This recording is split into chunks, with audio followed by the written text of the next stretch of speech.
இன்றைக்கி வந்து ஒரு சென்னா மசாலாவும் பூரியும் செஞ்சிடலாம். இதுக்கு வந்து ஒரு 5 தக்காளி, சின்ன தக்காளி அரிஞ்சு வச்சுருக்கேன். இஞ்சி பூண்டு 2 உருளைக்கிழங்கு சின்னமாக அதை தோல் உரித்து சீவிட்டு வச்சுருக்கேன். இது 5 வெங்காயம் வச்சுருக்கேன். இப்போ இந்த வெங்காயத்திலே இஞ்சி பூண்டை போடுங்க. போட்டுக்கிட்டு இப்போ ஒரு ஸ்பூனு சோம்பு, ஒரு ஸ்பூன் சீரகம், ஒரு 10, 15 மிளகு போட்டுக்கலாம்.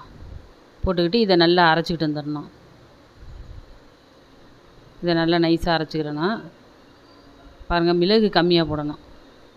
போட்டுட்டு இப்போ இதில் வந்து தக்காளி, முந்திரி எல்லாம் போட்டு இதில் இந்த தக்காளி ஒரு 5 தக்காளி, சின்ன தக்காளி தான், ஒரு 10, 15 முந்திரி இதையும் போட்டு நல்லா அரைச்சி வச்சுங்க. இதை தனியாக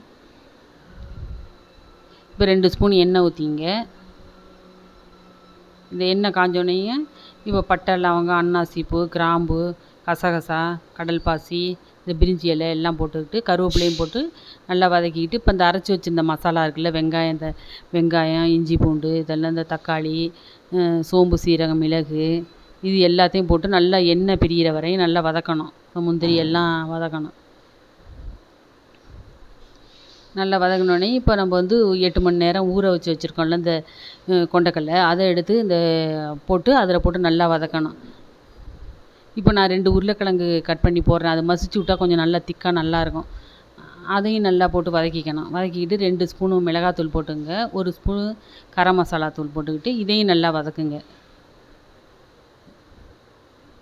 நல்லா வதக்கிட்டு தேவையான அளவு தண்ணி ஊற்றி உப்பு போட்டு மூடி வச்சிட வேண்டியதான். ஒரு 8 விசிலுக்கு வச்சுருக்கேன் நான். நல்லா விசில் வைக்கணும், அப்போ தான் அது நல்லா வேகும். தேவையான அளவு தண்ணி ஊற்றி வச்சுருங்க. நல்லா 8 உப்பு தேவையான அளவு கல் உப்பு போட்டுங்க. போட்டு ஒரு நல்ல விசில் நிறையா வரட்டும்.